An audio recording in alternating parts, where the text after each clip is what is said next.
নমস্কার।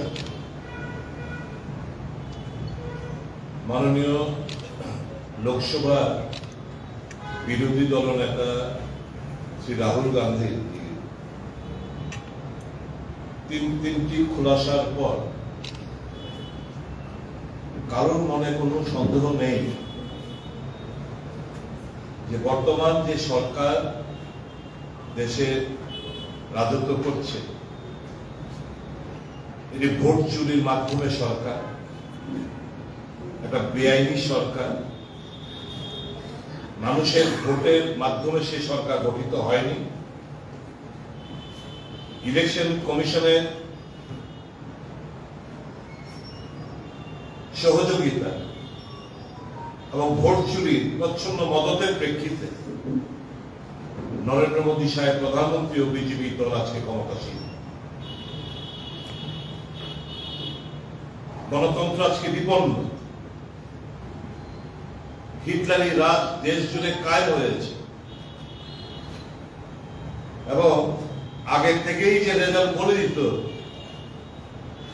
এখন এই খোলাসার পর আমরা বুঝতে পারছি কোত্থেকে এক্সাক্ট ফিগার, কটা আসন পাবে, এই সমস্ত তথ্যাদি ইলেকশন কমিশনের সহায়তায় ভোট চুরি, ভোটার লিস্টের মধ্যে জালিয়াতির মাধ্যমে নাম ছেটে দেওয়া, ডুপ্লিকেট নাম উঠিয়ে অন্যান্য প্রদেশের নাম আবার নতুন ভাবে তুলে এই কারসাজির মাধ্যমে তারা নির্বাচনে জয়লাভ করতেন। এটা দিনের আমার মতো পরিষ্কার হয়ে গেছে।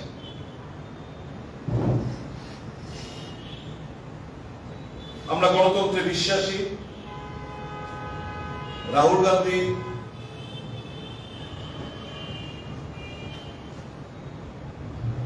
উনি পরিষ্কার বলেছেন যে গণতান্ত্রিক পদ্ধতিতে আমাদের আন্দোলন জারি থাকবে এবং জেনজির কাছে যে আবেদন রেখেছেন যে গণতন্ত্রকে বাঁচানোর দায়িত্ব জেনজির, অহিংসার মাধ্যমে শান্তিপ্রিয় ভাবে, যাতে করে গরিব অংশের মানুষ, বিশেষ করে উপজাতি, তপশিলি জাতি, ওবিসি এবং সংখ্যালঘুদের নাম ভোটার লিস্ট থেকে যেন বাদ না যায়, তা আমাদের সকলের মিলেমিশে সুনিশ্চিত করতে হবে।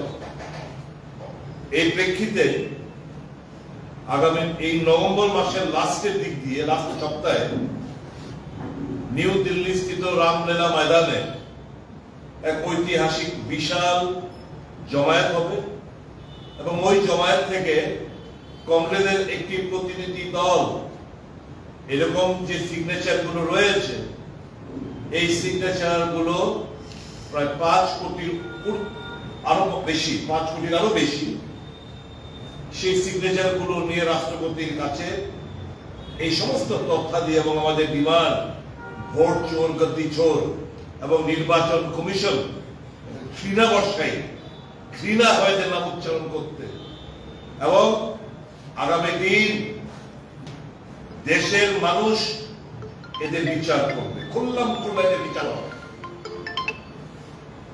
যে জায়গায় দেশকে নিয়ে যাচ্ছে, এর থেকে বড় দেশদ্রোহিতার পরিচয় আর কিছু হতে পারে না। যে মানুষের ভোটাধিকার খর্ব করে, চোট্টামি করে, পেছনের দরজা দিয়ে কাউকে ক্ষমতায় জবরদস্তি বসিয়ে দেওয়া, এবং যার প্রেক্ষিতে সুপ্রিম কোর্টের প্রধান বিচারপতিকে এই যে কমিটি গঠন করা হয়েছিল, বিরোধী দলনেতা, প্রধানমন্ত্রী এবং সুপ্রিম কোর্টের বিচারপতি, যে ইলেকশন কমিশন এর কারা কারা হবে তার নির্ণয় হবে, সেখান থেকে বাদ দিয়ে, আইন করে বাদ দিয়ে আজকে এই ইলেকশন কমিশনারদের বেছে বেছে বসানো হচ্ছে। শুধু তাই নয়, 150 মতো এমপিদের বহিষ্কার করে, আইন সংশোধন করে পার্লামেন্টে, যে ইলেকশন কমিশন যেটা এতদিন ছিল না, এখন কোন ল তাদেরকে আর কোন criminal law will not lie against them as long as they are in the chair. মানে আইন তাদেরকে স্পর্শ করতে পারবে না, সেটা পার্লামেন্ট এই আইন পাস করছে বেআইনি ভাবে।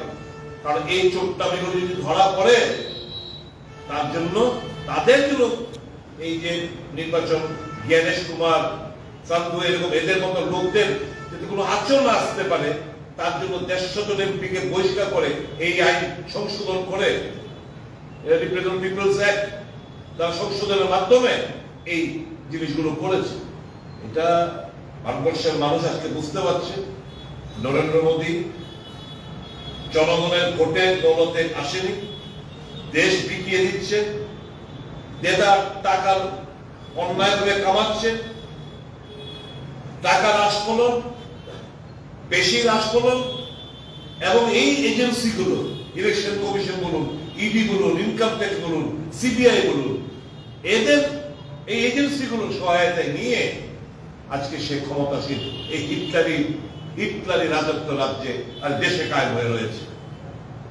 এর বিরুদ্ধে প্রত্যেকটি দেশের নাগরিক এগিয়ে আসতে হবে। কংগ্রেস কর্মীরা, কংগ্রেস নেতারা অগ্রণী ভূমিকা নেবে নিশ্চয়ই, কিন্তু প্রত্যেকটি সচেতন নাগরিক কংগ্রেস দল রাহুল গান্ধীর লড়াইয়ের পেছনে তাদের মদত, তাদের সহযোগিতা হাত বাড়িয়ে দিয়েছেন। প্রত্যেকজন স্বাক্ষরকারী যারা আমাদের রাজ্য থেকে প্রায় 2,04,000-এর উপর যারা স্বাক্ষর করেছেন, তাদেরকে ধন্যবাদ জানাচ্ছি।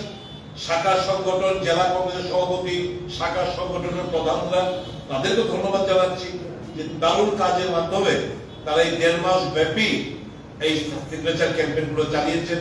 আগামীতে নিশ্চয়ই টানেল অন্ধকারের পরেও নতুন আলোর দেখা সন্ধান আমরা নিশ্চয়ই এনে দেব। গণতন্ত্রের পক্ষে মানুষের রায় যাতে সঠিকভাবে প্রতিফলিত হয়, এই আন্দোলন, লড়াই আন্দোলন কংগ্রেস যেটা করছে, সকলের সহযোগিতা আমরা কামনা করছি। ধন্যবাদ।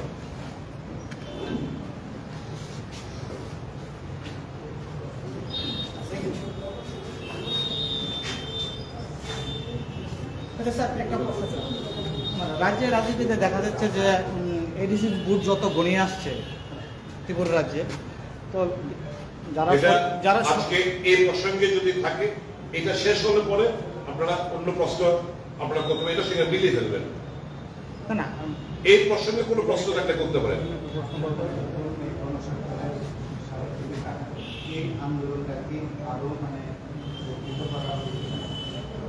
এটা আন্দোলন আমাদের দেশব্যাপী আন্দোলন চলছে। আমরা এই রাজ্যেও প্রত্যেকটি মিছিল মিটিং এর মধ্যে এই যে ভোট চোর গতি চোর, এই যতক্ষণ অব্দি এই ভোট চোরদের এবং এই যে অন্যায় ভাবে কারচুপির মাধ্যমে প্রধানমন্ত্রী সহ এই যে বিজেপি কেন্দ্রীয় সরকারের টেনে হিসেবে না হবো, ততদিন পর্যন্ত আমাদের আন্দোলন জারি থাকে। যেহেতু আপনারা বলেন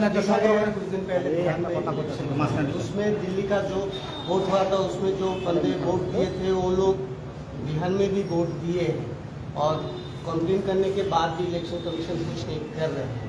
तो आप बोल रहे हैं कि इलेक्शन कमीशन लॉ के अंदर से बाहर है, तो क्या ऑप्शन रह जाता है देश को सुधारने के लिए? देश का बुलंद आवाज, देश का हर नागरिक का आवाज,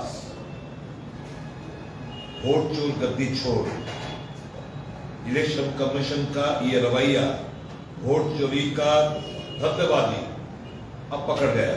राहुल गांधी ने खुल्लम खुल्ला सबके सामने ला दिया। तो हमें पूरा विश्वास है अहिंसा के माध्यम ये सब जो कार्रवाई किया है ये लोग, इनको भुगतना पड़ेगा।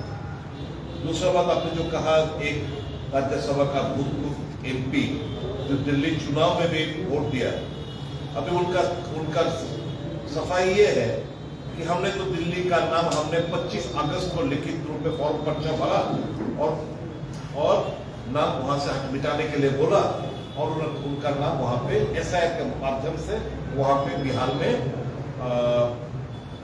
बेगूसराय में शायद वहां पे नाम उठाया। तो मेरा ये कहना है 3 क्राइटेरिया है, एक भारतीय नागरिक, ठीक है, एक 18 साल से ज्यादा, और तीसरा है ऑर्डिनरी रेसिडेंट फुलफिल करना है क्राइटेरिया। ऑर्डिनरी रेसिडेंट का क्राइटेरिया कैसे फुलफिल होगा? 6 महीना लगातार वहां पे रहना पड़ेगा, रात को रहना पड़ेगा।